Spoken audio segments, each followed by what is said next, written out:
ओम सभी को परम पूज्य गुरुदेव जी के चरणों में कोटि से वंदन। श्रद्धेय आचार्य जी के चरणों में कोटि से वंदन। मुख्य केंद्रीय प्रभारी स्वामी परमादेव जी के चरणों में कोटि से वंदन। साध्वी दिव्यप्रिया जी के चरणों में कोटि से वंदन। मुंबई पतंजलि परिवार के प्रमुख आदरणीय सूर्य जी को हृदय से वंदन।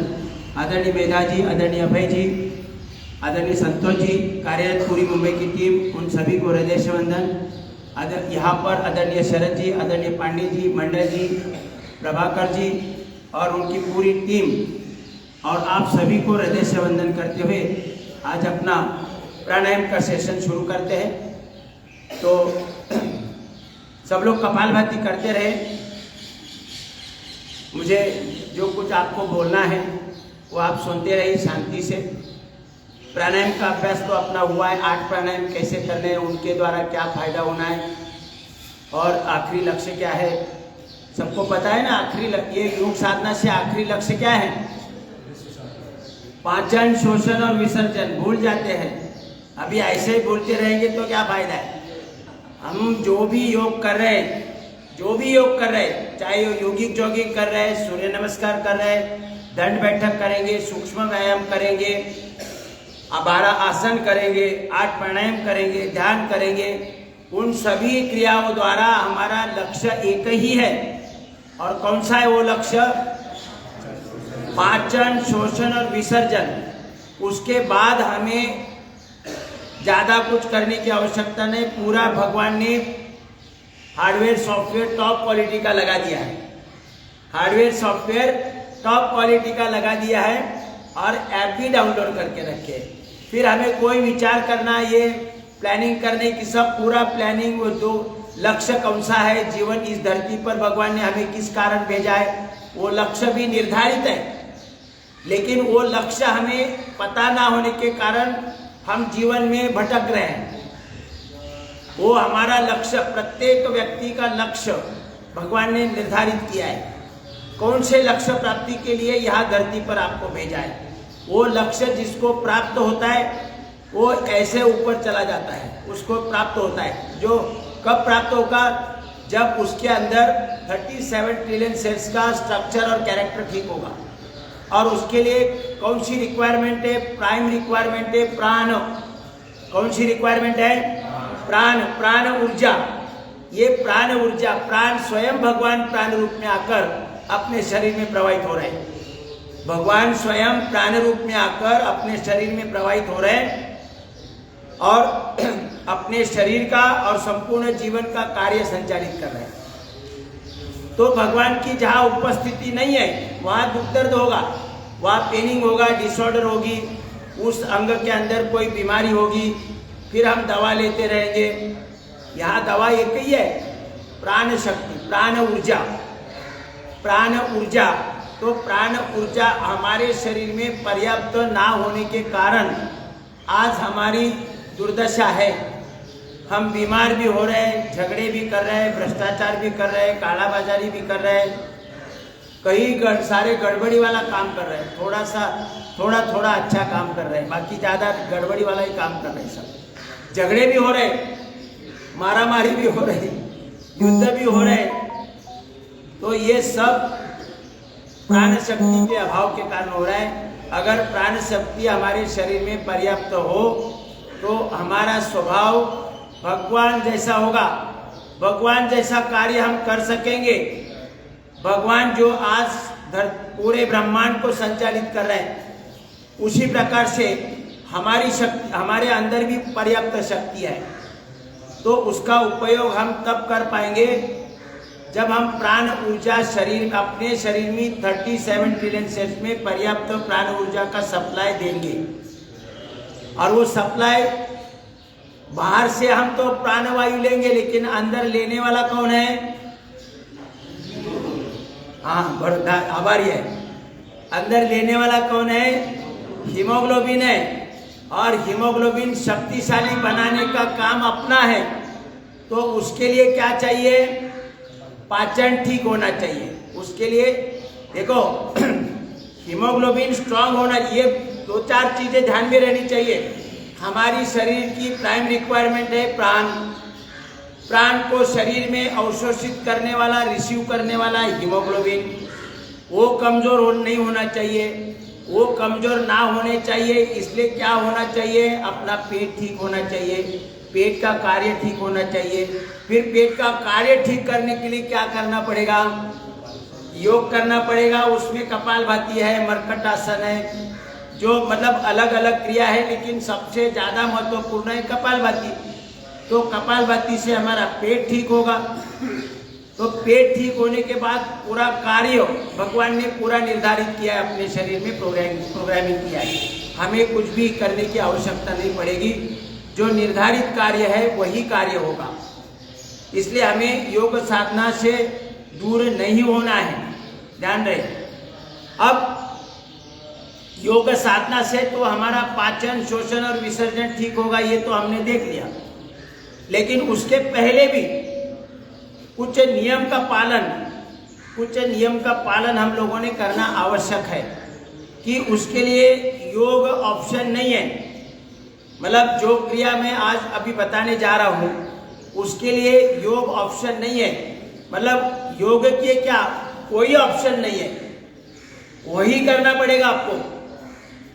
अगर आप आरोग्य संपन्न और अपना जीवन सफल और संपन्न बनाना चाहते हैं तो आपको मैं अभी जो बताने जा रहा हूँ वो बातों पर अमल करना पड़ेगा, तो हम अपना जीवन सफल और संपन्न बना सकते हैं। एक तो आपको रात्रि को जल्दी सोना चाहिए, ज़्यादा से ज़्यादा लेट 10 बजे, 9 बजे सोएंगे तो और भी अच्छा है। और सुबह उठना चाहिए 4 से 6 के बीच में। 4 बजे उठेंगे तो और भी अच्छा है, लेकिन धीरे धीरे प्रयास करें। ऐसा क्यों है, तो 4 से 6 के बीच में अपने शरीर में एक विशिष्ट हार्मोन्स की निर्मित होती है, वो अलग समय में नहीं होती है। अपने शरीर में एक विशिष्ट हार्मोन्स 4 बजे से 6 बजे के बीच में ही निर्माण होता है, और वो हमारे जीवन भर के कार्य के लिए, दिन भर के कार्य के लिए एनर्जी देता है। आज अगर 6 बजे के बाद कोई उठ रहा है तो उसको उस एनर्जी से वो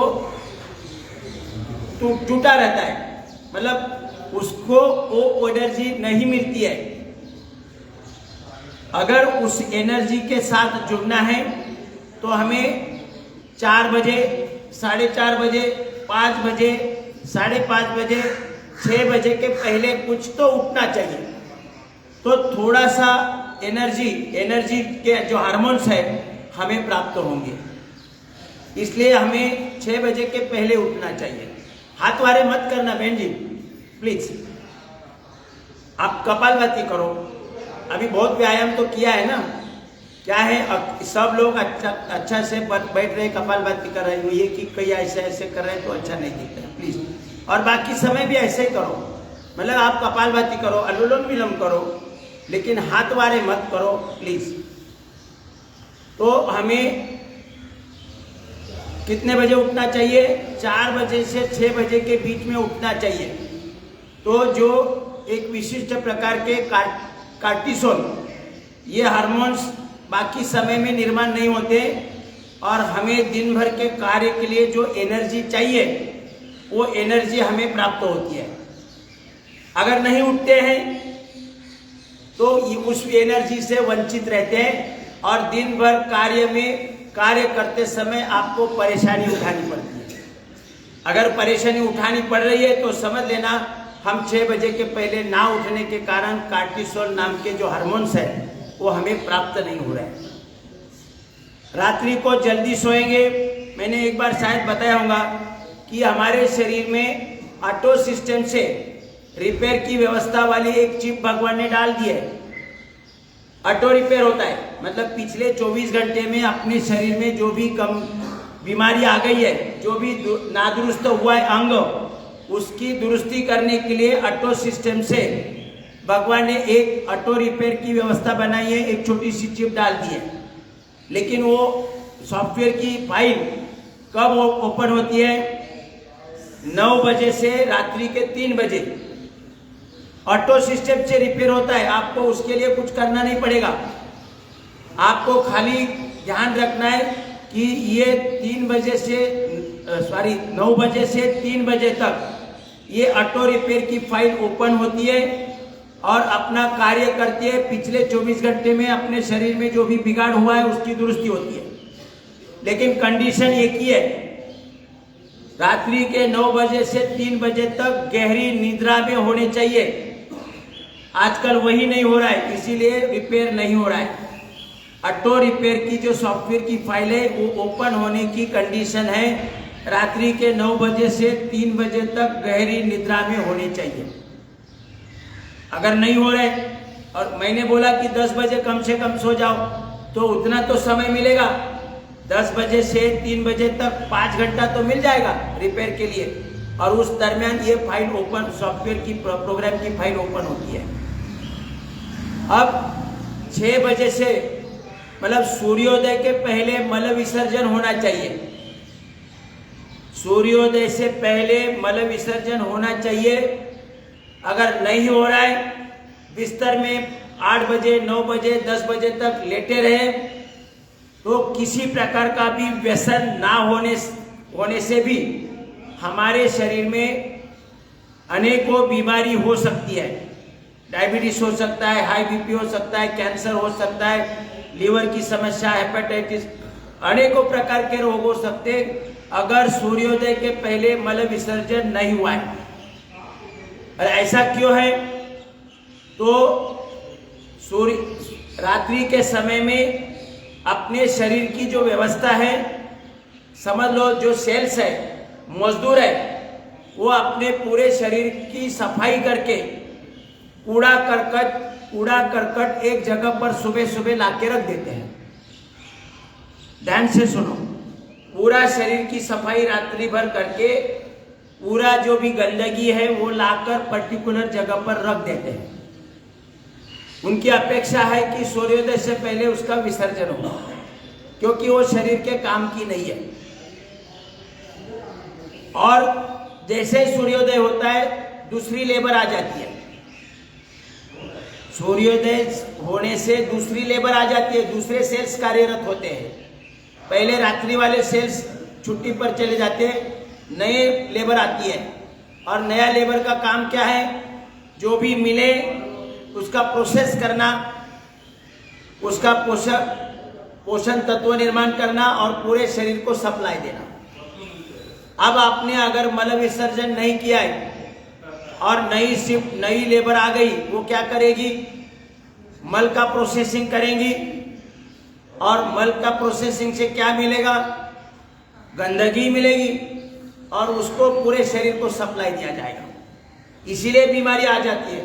अनेकों प्रकार की जो लेट सोते हैं उनको जो अनेक प्रकार की, फिर वो लोग बोलते हैं अरे इसको तो किसी प्रकार का व्यसन नहीं है, लेकिन कैंसर हो गया, ब्लड कैंसर हो गया, डायबिटीज हो गया, ये तो शुगर खाता भी नहीं है, मतलब ज्यादा मीठा खाता नहीं, फिर भी शुगर की समस्या हो गई। तो अनेकों प्रकार के रोग का कारण है कि सूर्योदय से पहले मल विसर्जन नहीं हुआ। तो इस पर भी ध्यान रखें। और सुबह उठकर जिसके पास भी समय है वो सूर्य की किरणें लेना जरूरी है।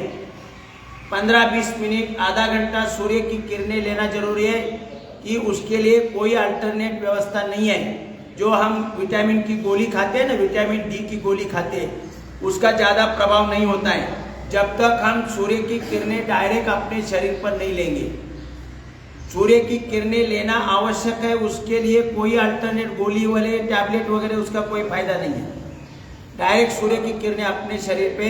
और वो भी ध्यान रखें, पूरे दिन पर कभी जब भी आपको मिले, पूरे दिन में जब भी आपको मिले, आपने सूर्य की किरणें 15 से 20 मिनट लेना ही है। और दूसरी चीज है, हमारे यहाँ मट्टी का स्पर्श होता है क्या? आप यहाँ बैठे हैं, कितने लोगों का डायरेक्ट मट्टी से स्पर्श होता है? कोई है? क्योंकि मट्टी है ही नहीं। जहाँ भी जाको सीमेंट कंक्रीट के रोड है, डांबर के रोड है, घर में ला दिए, बिल्डिंग के बाजू में पेवर ब्लॉक लगाए हैं, इसलिए मट्टी का स्पर्श नहीं। ये भी बीमार होने का एक कारण है। मिट्टी का स्पर्श रोज आधा घंटा डायरेक्ट मिट्टी का स्पर्श होना चाहिए। अगर आप गार्डन में जाते हैं तो गार्डन में जहाँ भी डायरेक्ट मिट्टी मिलती है वहाँ अपने शूज चप्पल निकाल कर वहाँ पर आधा घंटा डायरेक्ट मट्टी से आप बैठो, मट्टी के ऊपर पाँव रखो, आधा घंटा आप बैठेंगे। 1 महीने के अंदर आपको शरीर इतना एनर्जाइज ऊर्जावान दिखेगा कि आप कल्पना भी नहीं कर सकते हैं, इतना शरीर ऊर्जावान बनेगा। लेकिन मिट्टी का स्पर्श ना होने के कारण आदमी इंसान कमजोर होता जाए, कमजोर हो गए और वो कमजोर होता ही जा रहा है। मिट्टी का स्पर्श आवश्यक है, उसी प्रकार के जल का भी स्पर्श आवश्यक है। तो अभी लेकिन यहाँ नदी नाले नहीं है तो उसमें तो हम नहीं बोल सकते कि भाई जल का भी स्पर्श करो 15-20 मिनट। या तो नदी नाले नहीं है, ना कुएं है, ना गांव में तो है कुएं, लेकिन यहाँ तो कुछ नहीं है ना। समझ में आ रहा है कि नहीं मैं कुछ बोल रहा हूँ? समझ में आ रहा है कि इसके लिए कोई अल्टरनेट व्यवस्था नहीं है। अब दूसरा, अपना खान पान का जो समय है वो निश्चित होना चाहिए। खान पान के समय में बहुत ज्यादा आगे पीछे नहीं होना चाहिए। तो एक बार खाना खाया 4 घंटे के बीच में दूसरा खाना नहीं खाना चाहिए और 6 घंटे के बाहर नहीं जाना चाहिए। मतलब 6 घंटे के अंदर दूसरा कुछ ना कुछ थोड़ा खाना खाना आवश्यक है। 6 घंटे के आगे नहीं जाना चाहिए और 4 घंटे के पहले खाना नहीं चाहिए। एक बार खाया तो 4 घंटे के बीच में दोबारा खाना नहीं चाहिए। और इसका कारण क्या है कि हम जो भी आहार ले रहे उनका डाइजेशन पूरा होने के लिए 4 घंटे लगते हैं। फिर 6 घंटे के अंदर उसमें द्वारा एनर्जी निर्माण होकर शरीर के कार्य के लिए उसका उपयोग किया जाता है। शरीर के कार्य के लिए उसका उपयोग किया जाता है एनर्जी का, और एनर्जी पूरी यूटिलाइज हो जाती है। अगर आप एक बार खाना खाया और 1-2 घंटे के बाद और खाया तो गड़बड़ हो जाती है। जैसे चावल पकाने के लिए 1 घंटा लगता है, ऐसा मान लो 1 घंटा लगता है चावल पकाने के लिए। 1 किलो चावल आपने पकाने के लिए रख दिया और आधा घंटे के बाद और 1 किलो डाल दिया उसमें, क्या होगा? 1 घंटे तक पहला चावल तो पूरा पक जाएगा, लेकिन बाद में जो डाला है वो पकेगा नहीं, वो आधा कच्चा रहेगा। अगर उसको पकाने के लिए और आधा घंटा चलाएंगे तो पहले वाला का क्या होगा? पानी हो जाएगा। मतलब यही हाल अपने पेट में होता है। हम अगर एक बार खाया है तो उसको 4 घंटे जाने दो, फिर उसका पूरा शरीर के काम आएगा। तो इसके लिए हमें बार बार खाना नहीं है। 4 घंटे के पहले कुछ खाना नहीं है और फिर 6 घंटे के आगे जाना नहीं है। ऐसा क्यों? तो 4 घंटे में डाइजेस्ट हो गया, एनर्जी में रूपांतर हो गया और अपने शरीर का कार्य निरंतरता से चालू है, तो उसके लिए उसका उपयोग भी हो गया।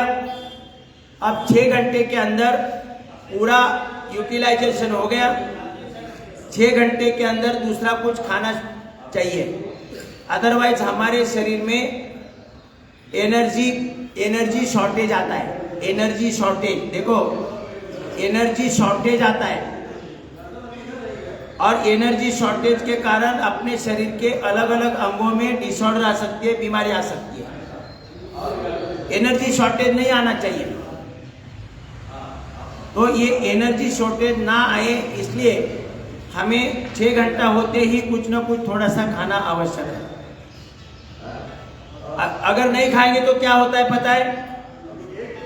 अभी आपको ऑटो रिक्शा पता है? ऑटो रिक्शा कुछ समय के बाद चलने के बाद एकदम रुकता है, पीछे जाकर कोई नॉब ओपन करता है। किसको पता है? कोई नॉब ओपन करता है। ये नॉब ओपन करने की बात जो है ना, किसी को पता नहीं शायद। देखो उसमें रिजर्व कोटा होता है, पेट्रोल का रिजर्व कोटा होता है, पेट्रोल का रिजर्व कोटा। जैसे उसको पता चलता है, ऊपर सामने आता है कि भाई अभी ध्यान दे दो, डीजल पेट्रोल भरो, नहीं तो गाड़ी नहीं चलेगी, वो उसको इंडिकेशन मिलता है। क्या मिलता है? इंडिकेशन मिलता है। तो क्या करता है वो, अभी पेट्रोल पंप तो दूर है, तो पीछे जाकर वो नॉब ओपन करता है और रिजर्व कोटा यूज करने के लिए अलाउ करता है। रिक्शा के इंजन को रिजर्व कोटा यूज करने के लिए अलाउ करता है। फिर वो पेट्रोल पंप पर जाता है। अगर उसने ध्यान नहीं दिया, ऐसे चलाता रहा, तो एक समय क्या होगा, बंद हो जाएगा और वहां से फिर धक्का मार के लेके जाना पड़ेगा, दूसरा कोई चांस नहीं। इसी प्रकार से हमारे शरीर में भी भगवान ने प्रत्येक अंग के पास रिजर्व कोटा रखा है। अपने शरीर के अंदर आमाशय में, इंटेस्टाइन में रिजर्व कोटा रखा है। जैसे दोबारा अन्न आए तो उसको प्रोसेस करने के लिए एनर्जी तो चाहिए ना, एनर्जी चाहिए, इसलिए रिजर्व कोटा रखा है भगवान ने। प्रत्येक अंग के पास रिजर्व कोटा रखा है, ब्रेन के पास भी रिजर्व कोटा रखा है। अगर हम 6 घंटे के बाद, 6 घंटे होने से हम अगर कुछ खाएंगे नहीं, उस समय अपने पहले वाला खाना खाकर पूरा एनर्जी में रूपांतर होकर एनर्जी शरीर के काम के लिए यूटिलाइज हो गई। अभी अपने अंग के पास खाली क्या है? रिजर्व कोटा है। अगर आपने नहीं खाया तो क्या होगा?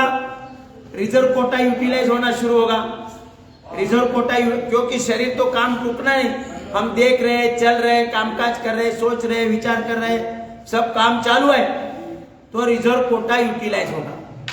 अब 1-2 घंटा अगर आपने नहीं खाया तो रिजर्व कोटा यूटिलाइज होगा पूरा, और दोबारा हम खाएंगे तो जठर को एनर्जी ना होने के कारण वो काम नहीं कर पाएगा, क्योंकि रिजर्व कोटा आपने यूटिलाइज कर दिया। आपने 2 घंटा 3 घंटा कुछ खाया ही नहीं है, तो रिजर्व कोटा यूटिलाइज हो गया। अभी दोबारा आपने आहार दिया, लेकिन आहार का डाइजेस्ट करने के लिए अपने शरीर के पेट के अंगों के लिए एनर्जी नहीं है, क्योंकि रिजर्व कोटा पूरा यूटिलाइज हो गया। इसलिए हमें 6 घंटे के बाद तुरंत कुछ ना कुछ खाना जरूरी है।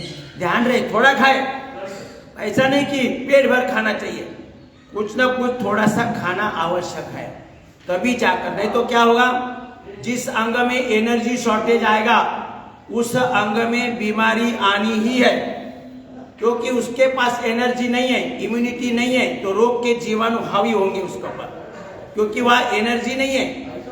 रोगों के जीवाणु का प्रतिकार करने के लिए एनर्जी नहीं है, तो रोग के जीवाणु हावी होंगे और हमारा कोई ना कोई अंग उसमें बिगाड़ हो जाएगा। तो ध्यान रहे, 4 घंटा और 6 घंटा समझ में आया? 4 घंटा और 6 घंटा, बराबर। अभी कोई पूछेंगे, भाई आपने तो बोला 4 घंटे और 6 घंटे, लेकिन रात्रि को तो हम सोते हैं, हमारे मान में है। कोई तो पूछेगा ही ना कि भाई रात्रि तो हम 10 बजे सो गए और 4 बजे उठ गए, तो 6 घंटे से ज्यादा हो रहा है। इतना तो कोई जल्दी नहीं उठना है। रात्रि को 10 बजे सोए और 6 बजे उठे, तो 6 घंटे से ज्यादा हो गया। तो इतना ध्यान रखें कि रात्रि के समय बहुत सारे अंग अपने सो जाते हैं, कार्य नहीं करते हैं, इसलिए पूरी एनर्जी यूटिलाइज नहीं हो रही है। ध्यान रहे, उस समय गिने चुने अंग अपने कार्य करते रहते हैं, तो उसमें वो नियम लागू नहीं होता है। आप 8 घंटे सोए, 10 घंटे सोए और फिर गड़बड़ हो गई, ऐसा नहीं होता है, क्योंकि कोई अंग हमारे काम नहीं करते। पाँव चलते नहीं, रात्रि को पाँव चलते नहीं है, दिमाग सोचता नहीं है, ऐसे अनेक कार्य जो है कार्य न चलने के कारण उसमें एनर्जी का शॉर्टेज नहीं आता है। लेकिन दिन भर जब आप काम करेंगे तो 6 घंटे के अंदर कुछ न कुछ खाना चाहिए, लेकिन 4 घंटे के अंदर कुछ नहीं खाना चाहिए। 4 घंटे होने ही दो, अच्छी तरह से पाचन होने दो, और फिर आप उसके बाद में खा जाओ, बराबर। तो दूसरा, हम जो आहार ले रहे हैं, आहार का डाइजेशन पहले हमारे मुंह के अंदर सलाइवा के द्वारा होना चाहिए। मुंह के अंदर सलाइवा के द्वारा 50% पाचन होना जरूरी है। डायरेक्ट आप पेट में डालेंगे तो उसका डाइजेशन नहीं होगा, ना पोषक तत्व हमें मिलेंगे।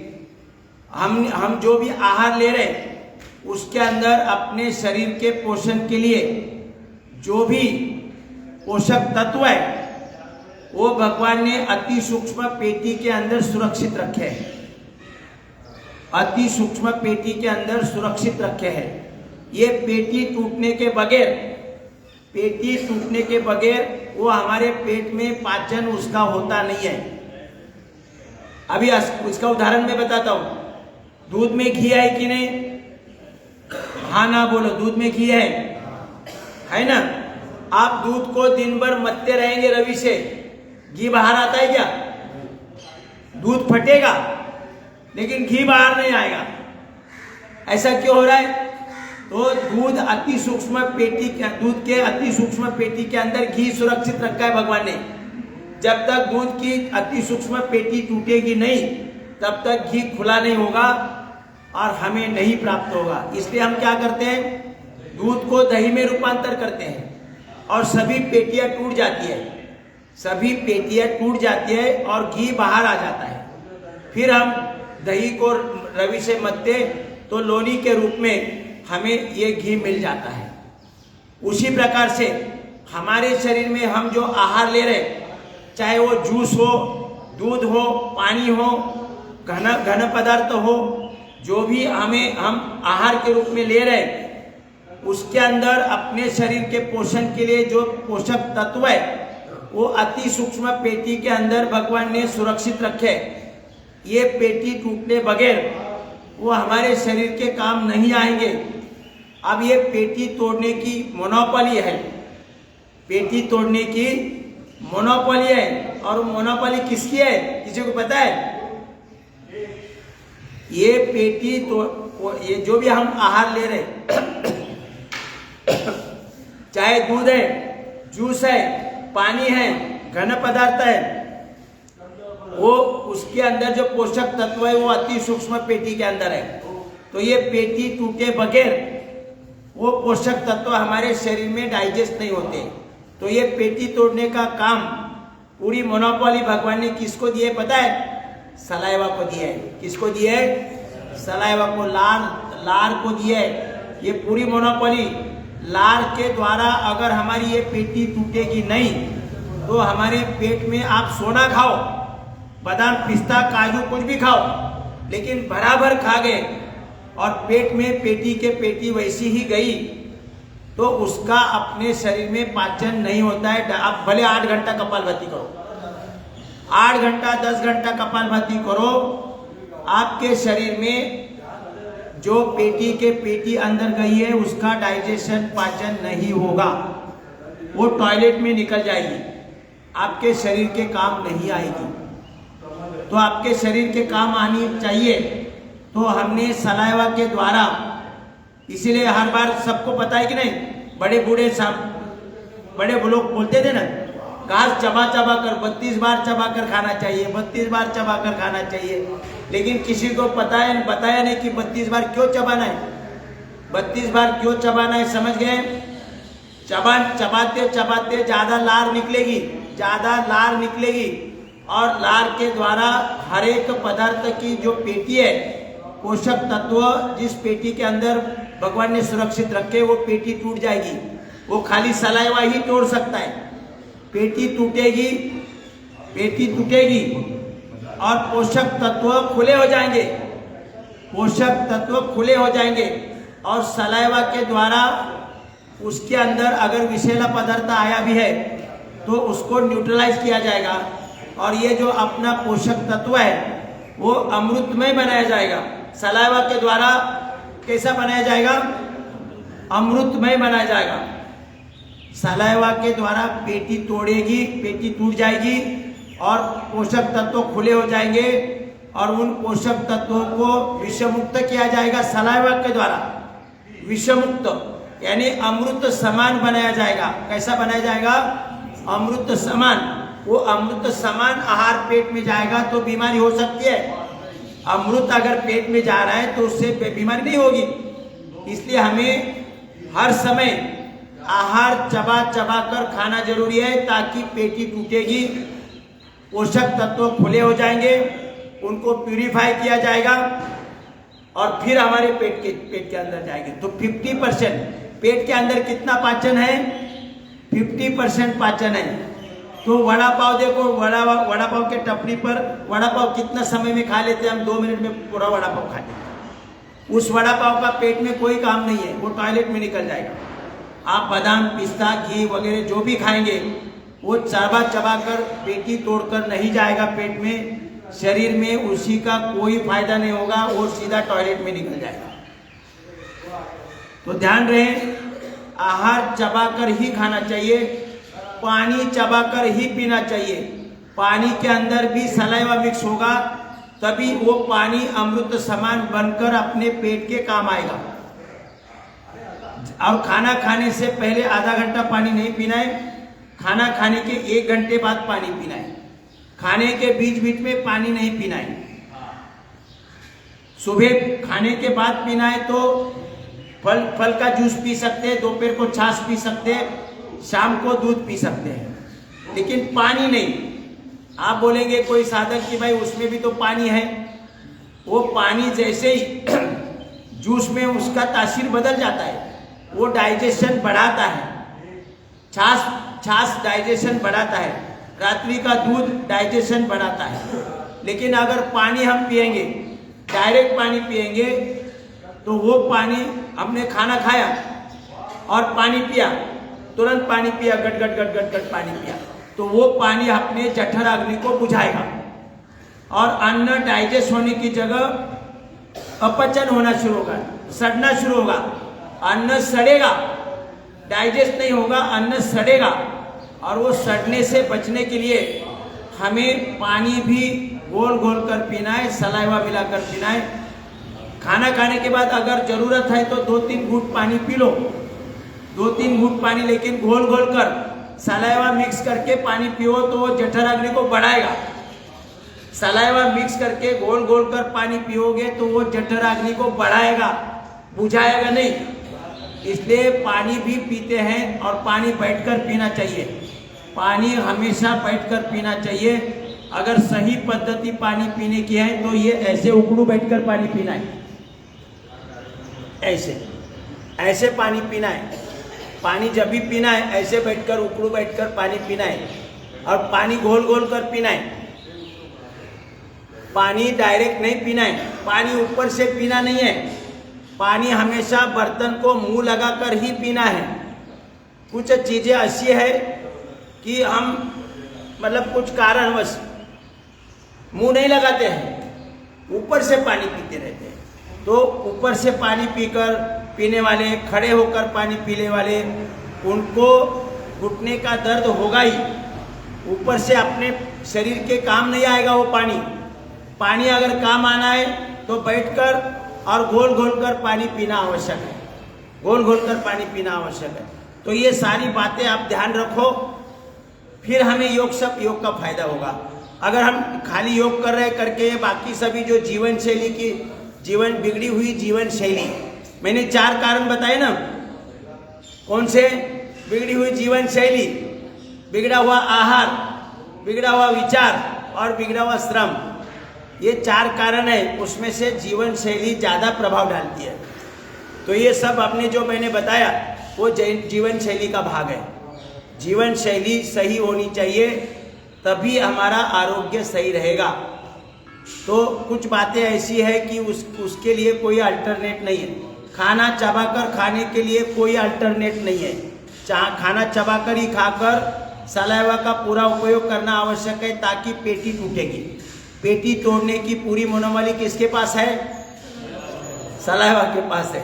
वो पेट में 8 घंटा कपालभाति करो, पेटी टूटेगी नहीं, पेटी वैसे ही टॉयलेट में निकल जाएगी। इतना ध्यान रखो। इसलिए हमें खाना चबाकर ही खाना चाहिए। पानी भी हो, दूध भी हो, जूस भी हो, मुंह में घोल घोल कर सलाइवा का पूरा उपयोग करना आवश्यक है। ध्यान रहे। तो इन चीज़ों के ऊपर हमें थोड़ा सा फोकस करें और रोज के जीवन में थोड़ा अनुपालन करना शुरू करो। अभी आदत है बराबर खाने की, बीच बीच में पानी पीने की, तो थोड़ा सा तोड़ने की कोशिश करो। बीच में भी आप पानी पीते हैं, समझो पीने की आवश्यकता ही लगी, घास अंदर नहीं जा रहा है, तो वो घूंट जो 2 घूंट पानी पी रहे तो गोल गोल कर पियो, पानी गोल गोल कर पियो, तो भी वो जठराग्नि को बढ़ाएगा, बुझाएगा नहीं। इतना ध्यान रखें। चलो, अब जो मुझे बताना था वो बता दिया। कितना समय है? 56 आधा घंटा। चलो, तो अभी हम 5 प्राण देखें। एक सवाल पूछा। हाँ, आपने बताया चबा के खाने के अलावा दूसरा अल्टरनेट नहीं है, तो कई लोग अल्टरनेट ढूंढते हैं इनो के लिए। हाँ, वो उससे कोई फायदा नहीं। ये इनो बिनो पीने से कोई अल्टरनेट नहीं है, वो गड़बड़ी वाला काम है, उसमें कोई फायदा नहीं। आपको मूल समझ गया ना? पोषक तत्व जो हमारे शरीर में पाचन होना है और हमारे शरीर के काम आने वाले, वो सूक्ष्म पेटी में रखे भगवान ने सुरक्षित, और वो पेटी टूटेगी नहीं। इनो फिनो कुछ लेने से पेटी टूटेगी नहीं। पेटी तोड़ने की मोनोपोली किसके पास है? केवल सलाइवा के पास है। आप 8 घंटा कपालभाति करेंगे तो भी पेटी नहीं टूटेगी, इतना पक्का है। पेटी तोड़ने की मोनोपोली, मक्तेदारी केवल सलाइवा के पास है। तो पूरा सलाइवा का मिश्रण करके फिर हम खाना खाते रहेंगे तो रोग भी नहीं होंगे, बीमारी भी नहीं आएगी, क्योंकि वो अमृतमय बन के जाता है। सलाइवा के द्वारा अमृतमय बन जाता है, और वो सलाइवा में अपने शरीर में जो भी अनेकों अलग अलग प्रकार के vitamin, proteins, carbohydrate, magnesium, potassium, zinc, iron वगैरह जो चाहिए, वो साधारण आहार से बनाने वाली व्यवस्था सलाइवा के अंदर है। सलाइवा के अंदर है वो 18 प्रकार के पोषक तत्व, 18 प्रकार के तत्व ये सलाइवा के अंदर है। रसायन है, रसायन 18 प्रकार के। वो कहाँ है पता है आपको? वो एक तो मिट्टी में है, ये 18 प्रकार के रसायन अपनी मिट्टी के अंदर है, और दूसरा कहाँ है तो गोमूत्र के अंदर है। दूसरा कहाँ है? गोमूत्र के अंदर। इसलिए गोमूत्र भी अगर लेते, गोधन अपना पतंजलि में मिलता है, वो भी गोधन अगर नियमित रूप से लेंगे तो एक तो बीमारी होगी नहीं, अगर बीमारी है तो वो निकल जाएगी। नियमित रूप से गोधन का सेवन करेंगे तो हमारे शरीर में कोई बीमारी रुक नहीं पाती है। ये 18 के 18 तत्व उसमें है। और तीसरा अगर कहीं है तो वो सलाइवा में है। कहाँ पर है? सलाइवा में है। ये तीन ही जगह आपको ये 18 के 18 पोषक तत्व मिलेंगे, रसायन मिलेंगे। कहाँ पर? एक तो मिट्टी में है, दूसरा गोमूत्र में है, और तीसरा अपने सलाइवा में है। अगर सलाइवा का पूरा उपयोग करके हम चबा कर खाना खाएंगे तो हमारे शरीर में ना vitamin A, B, C, D, E वगैरह, B12, ये ओमेगा 3, ओमेगा 6 किसी प्रकार की कमी नहीं होगी। वो पूरा व्यवस्था भगवान ने की है। बाकी किसी जीव को कोई कमी होती है क्या? बाकी जीव कोई अलग अलग खाते हैं क्या? कोई डाइट प्लान वगैरह होता है उनका? नमक खाते हैं क्या? नमक बाकी मानव छोड़कर नमक कोई खाता है? उनको थायराइड की समस्या होती है? ये फंडे बनाए हैं, आयोडाइज नमक खाओ, आयोडाइज नमक खाओ, फिर सेंधा नमक खाओ, ये नमक खाओ, फंडे बनाए। अरे भाई, अगर जो भी हम आहार ले रहे हैं उसमें जो चाहिए नमक है, हम जो भी आहार ले रहे हैं उसके अंदर नमक है, जो भगवान की व्यवस्था है उसमें नमक है। अभी कभी लोग ये मीठा मत खाओ, गन्ने का जूस मत पियो, पपीता मत खाओ, अमरूद मत खाओ, ये मत खाओ। मैं आपको गारंटी देता हूँ स्टैम्प पर लिख के कि फल के अंदर, मीठे फल के अंदर जो भी शुगर है, वो शुगर के कारण अपनी शुगर वाले की शुगर 1 पॉइंट भी नहीं बढ़ेगी। आप फल, आम खाएंगे, पेरू खाएंगे, पपीता खाएंगे, कलिंगड़ खाएंगे, उसके अंदर जो मीठा है, मीठापन, वो मीठापन से अपने शरीर में कोई शुगर बढ़ेगी नहीं। वो इनबिल्ट शुगर है, नेचुरल शुगर है।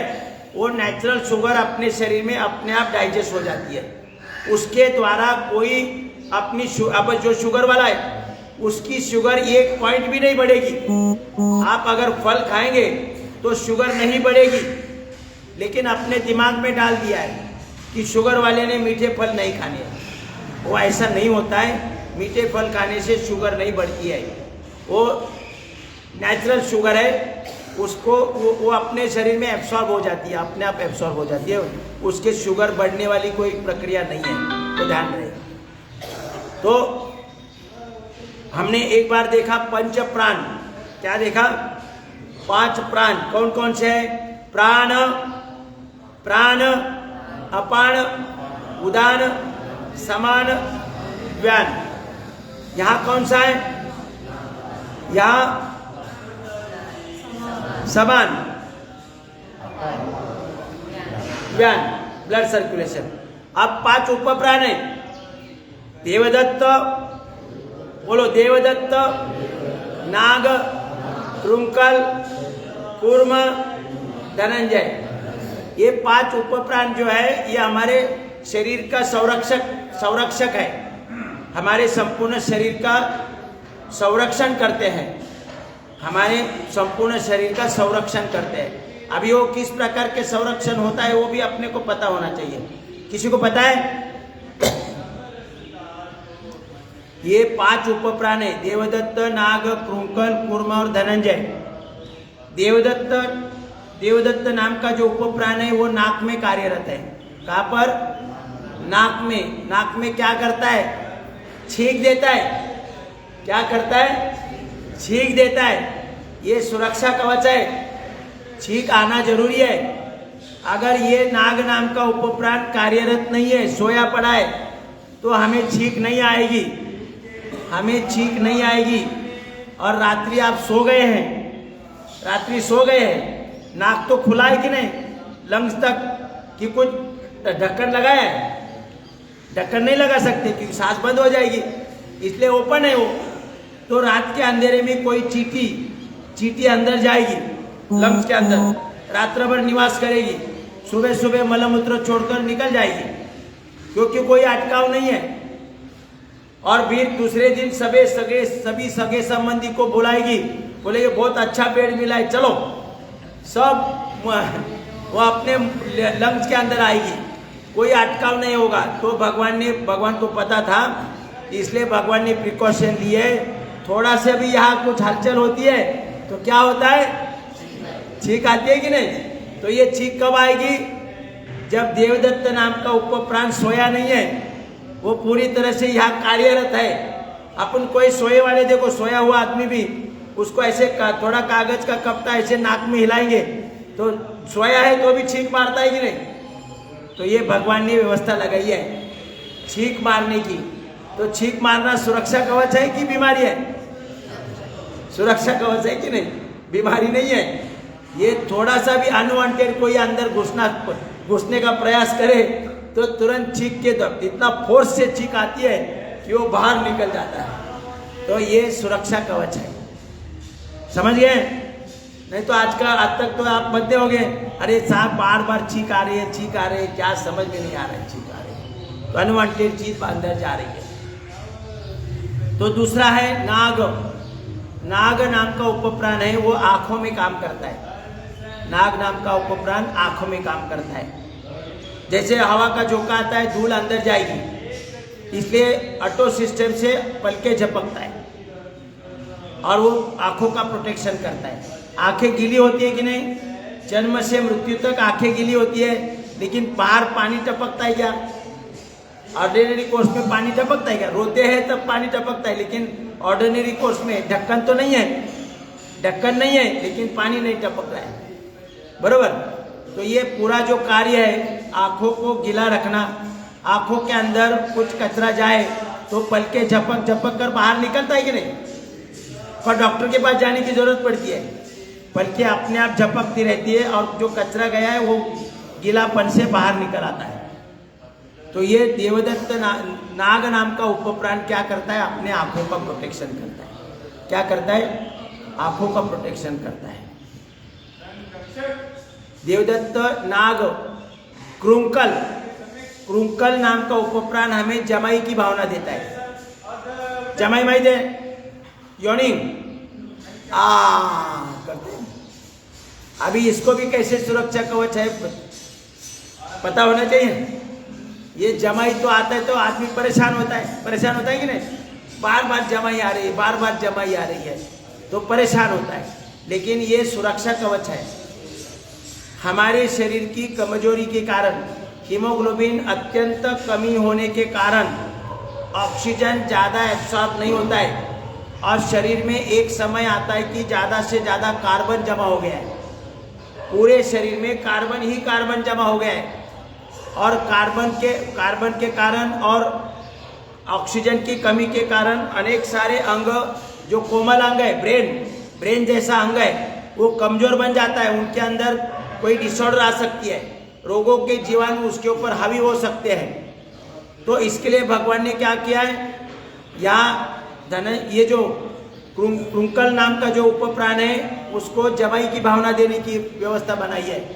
तो जैसे मुंह फाड़ कर जमाई देते तो कार्बन झट से बाहर निकलता है और झट से क्या जाएगा अंदर, ऑक्सीजन जाता है। तो है ना सुरक्षा कवच। ये जमाई का भावना जो दी है वो हमारे शरीर का कार्बन झट से बाहर निकले और झट से ऑक्सीजन अंदर आए। नहीं तो अपने ब्रेन जैसे शरीर में जो भी कोमल अंग है वो ऑक्सीजन के अभाव से खराब हो जाएंगे, उनको बचाने के लिए भगवान ने ये क्रुंकल नाम का उपप्राण दिया है जिसके द्वारा हमें जमाई की भावना होती है। तो अभी कुछ लोग क्या करते हैं, लोगों में बैठे हैं तो क्या करते हैं, अभी इससे क्या होगा, भगवान के कार्य में बाधा डालेगी नहीं।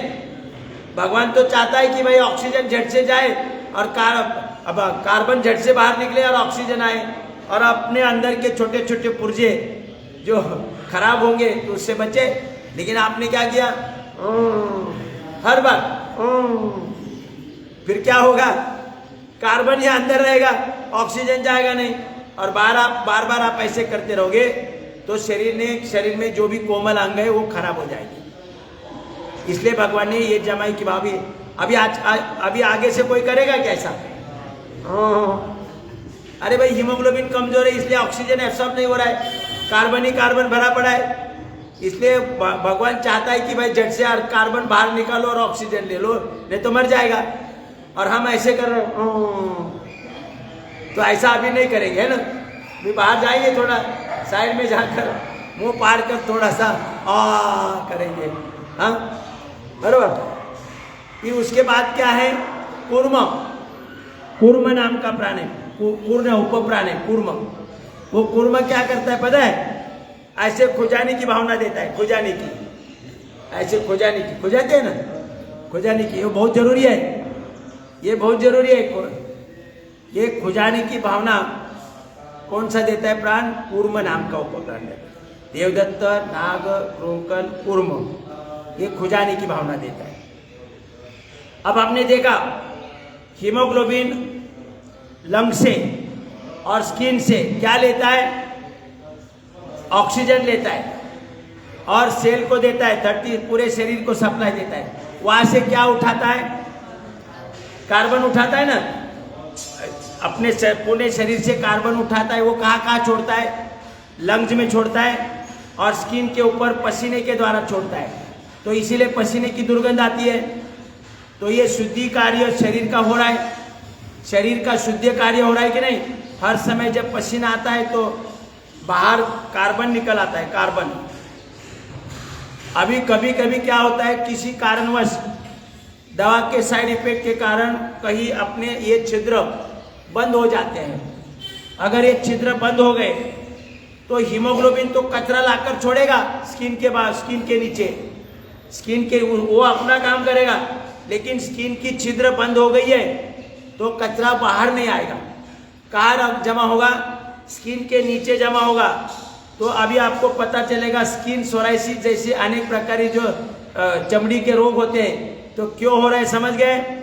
वो ये जो कूर्म नाम का उपप्राण है वो कार्यरत ना होने के कारण उसको खुजाकर खुलाया नहीं जाता, फिर वो कार्बन नीचे नीचे जमा हो जाता है।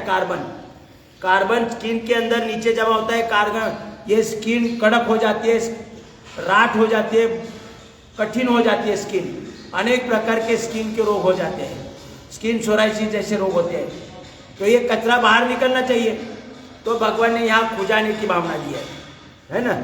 तो ये कचरा बाहर निकल आएगा, नहीं तो वही चिपका रहेगा और एक समय आएगा ये छिद्र खुले ही नहीं, तो एक समय अपना शरीर का शुद्धि कार्य ही बंद हो जाएगा, शुद्धि कार्य ही बंद हो जाएगा। क्योंकि जैसे ऑक्सीजन लंग्स का ऑक्सीजन पर्याप्त नहीं होता है, इसलिए भगवान ने शरीर के स्किन पर छिद्र रखे हैं, तो उसमें से भी ऑक्सीजन घेते हैं।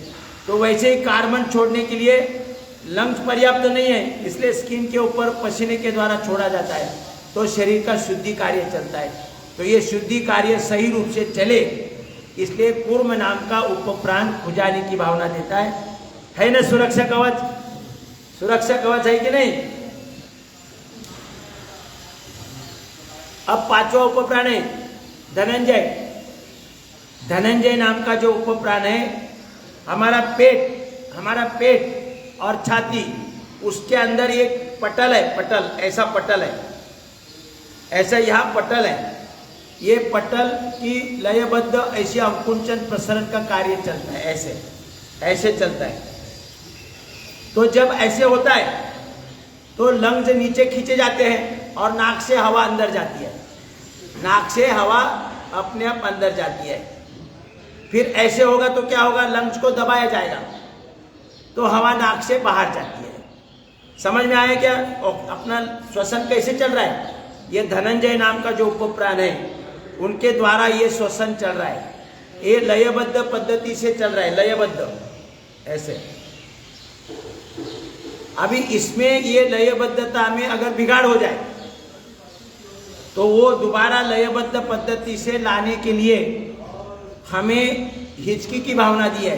हिचकी क्या करते हम, तो ये हम लोग क्या बोलते हैं, कोई सगे संबंधी वाला याद कर रहा है, अरे भाई भगवान याद कर रहा है, भगवान याद कर रहा है, तुम्हारा ये पटल का काम ये ऐसा हो रहा है, तो उसको दोबारा ठीक करना है, तो इसके लिए मैं हिचकियाँ दे रहा हूँ। हिचकी दे देकर उसका कार्य दोबारा ऐसे लयबद्ध पद्धति से लेके आता है ऐसे। तो ये हिचकी बंद करने के लिए हम प्रयास करते हैं, है ना। हिचकी बंद करे इसके लिए कुछ प्रयास करते रहते हैं, कुछ मीठा खाते फिर पानी पीते, हाँ। तो ये यहाँ जो कार्य है वो ठीक होना चाहिए कि नहीं, तो उसमें हम बाधा डालते हैं। तो ये 5 उपप्राणों का कार्य समझ में आया, और वो सुरक्षा कवच कैसे है वो भी समझ में आया। लेकिन फिर भी यहाँ ध्यान रखो, अति तेते माति। कोई घर में बैठा है, मैंने सिखाया कि भाई ये भगवान का सुरक्षा का कार्य चल रहा है, उसमें बाधा मत डालो, ऐसा मैंने सिखाया है ना। लेकिन आगे वाली बात नहीं बताई। घर में बैठा है आदमी, मेरे से सीख के गया है, पोपटराव से, खुजा रहा है, दिन रात खुजा रहा है, खून बहा रहा है, खून बह रहा है, और घर वाले बोलते हैं बेटा जाकर कुछ उपचार करो। नहीं, वो पोपटराव ने बोला है ये सुरक्षा का काम चल रहा है, इसमें बाधा मत डाल।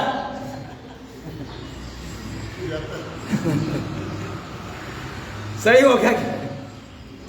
तो वहां ज्यादा ही कुछ बिगाड़े, वहां ज्यादा ही कुछ बिगाड़े, उसके लिए कोई उपचार करके ले लो भाई। भाई हाथ जोड़ के बोलते, ये तो मेरे नाम पर बोले कुछ नहीं बन, और वो मर गया, खून बह बह कर खूब बह बह। तो बोले कौन पोपट रहा है, उसको ढूंढो जाना। तो ध्यान रहे, दिन रात खुजा रहा है, दिन रात जमाई मार रहा है, दिन रात हिचकी मार रहा है ना। तो ये सही नहीं होगा, समझ गए ना। दिन रात छींके मार रहा है तो कुछ ज्यादा ही बिगाड़ है, तो उसका इलाज करना पड़ेगा, ये ध्यान रखो। नहीं तो मेरे नाम पर गड़बड़ करेंगे तो हमें जेल में जाना पड़ेगा, समझ गए। तो 5 प्राण और 5 उपप्राण, ये हमारे शरीर और जीवन का सुरक्षा कवच है। 5 प्राण 5 उपप्राण, और ये हम जो योग कर रहे हैं, हमारा पाचन, शोषण और विसर्जन ठीक होने से हमारे 5 प्राण और 5 उपप्राण बैलेंस हो जाते हैं, सबल भी होते हैं और बैलेंस भी हो जाते हैं। अनेकों प्रकार जो हमारे शरीर में जो व्यवस्थाएं हैं, अनेक प्रकार की व्यवस्थाएं, हमारा शरीर 5 तत्वों से बना है। पृथ्वी, आप, तेज, वायु, आकाश, इन 5 तत्वों से शरीर बना है। ये मोबाइल 5 तत्वों से बना है, ये भी 5 तत्वों से बना है, हमारा कपड़ा भी 5 तत्वों से बना है, ये भी 5 तत्वों से, रोटी भी 5 तत्वों से बन जाती है। हर चीज ब्रह्मांड की 5 तत्वों से बनी है। तो ये 5 तत्व बैलेंस होने चाहिए। कैसे होने चाहिए? स्ट्रांग भी होने चाहिए। 5 तत्व स्ट्रांग भी होने चाहिए और बैलेंस भी होने चाहिए। आप देखो, 5 किलो आटा लिया और 1 किलो पानी लिया, रोटी बनेगी क्या? रोटी बनेगी? या 5 किलो पानी लिया और 1 किलो आटा लिया, रोटी बनेगी? कुछ बैलेंस होना चाहिए, है ना? बैलेंस होना चाहिए। जैसे आपने रोटी तवे पर डाल दी और जलाते रहे, उसको कोई बैलेंस होना चाहिए ना, कितनी बार कितना दफा आग लगाए, ये जलाना है तो हर चीज बैलेंस होनी चाहिए। उसी प्रकार से हमारे शरीर में भी पृथ्वी, आप, तेज, वायु, आकाश, ये बैलेंस होने चाहिए। और ये बैलेंस कब होंगे? जब हमारा पाचन, शोषण और विसर्जन सही होगा, हमारी 37 ट्रिलियन सेल्स को पर्याप्त ऑक्सीजन, ग्लूकोज और इंसुलिन मिलेगा। एक एक सेल में एनर्जी और निर्माण होगी, सॉफ्टवेयर की फाइल ओपन होगी, तो सभी सेल्स का स्ट्रक्चर और कैरेक्टर ठीक होगा और हमारे शरीर में जो 5 तत्व है उनको बैलेंस किया जाएगा। 5 तत्व स्ट्रांग भी होंगे और बैलेंस भी रहेंगे। तो ये पाचन सब कुल मिलाकर पूरा के पूरा हमारा पाचन, शोषण और विसर्जन पर डिपेंड है। और उसके लिए क्या करना है, कौन सी क्रिया ज़्यादा करनी है, वो हमने डिसाइड करना है हमारे शरीर की स्थिति के अनुसार। अगर पाचन ठीक करना है तो मर्कट आसन धीरे धीरे बढ़ाकर 100 बार करो। पेट बढ़ाए तो मर्कट आसन करो, कपालभाति मत करो, मर्कट आसन करो।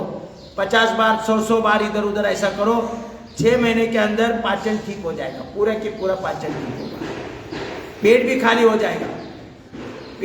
हो जाएगा। तो उसके लिए आप देखो, आप ऐसा नहीं है कि कपालभाति ही करना चाहिए, ऐसा नहीं है। जैसे मंडूकासन ही करना चाहिए, पवन मुक्तासन ही करना चाहिए, ऐसा नहीं है। आप कपालभाति करके भी डायबिटीज का सोल्यूशन मिल सकता है, हाई बीपी का सोल्यूशन मिल सकता है। आप मर्कट आसन करके भी डायबिटीज का, हाई बीपी का सोल्यूशन मिल सकता है। हमें उद्दिष्ट समझ गए कि नहीं? अलग अलग क्रिया द्वारा हमें आखिरी प्राप्त क्या करना है? पाचन, शोषण और विसर्जन। फिर मर्कट आसन से भी होगा। ज्यादा बार आप पूरा ऐसा करेंगे, धीरे धीरे बढ़ाकर 100 बार करेंगे तो पाचन ठीक होगा, कोई गड़बड़ी नहीं रहेगी। पाचन, शोषण, ब्लड सर्कुलेशन भी सही होगा। अगर आप बटरफ्लाई करेंगे, कपालभाति करेंगे तो भी पाचन ठीक होगा। सूक्ष्म व्यायाम करेंगे, सूक्ष्म व्यायाम, तो भी हमारा पाचन, शोषण और विसर्जन ठीक होगा। तो इसलिए सभी का सभी पैकेज हमारे साधक के ऊपर उतारना नहीं है। नहीं तो हमारे क्लास में क्या होता है, योगिक जॉगिंग, सूर्य नमस्कार, फिर थोड़ा सा दंड बैठक, फिर 12 के 12 आसन, फिर 8 के 8 प्राणायाम, इनके द्वारा हमें लाभ प्राप्ति नहीं होती है। इसलिए ध्यान रहे कि साधक जिस प्रकार के हैं, जो क्रिया पूरी तरह से कर पाते हैं, वही क्रिया उनको करने से उनका पाचन, शोषण और विसर्जन ठीक करना है। बाकी सब अपने आप होगा।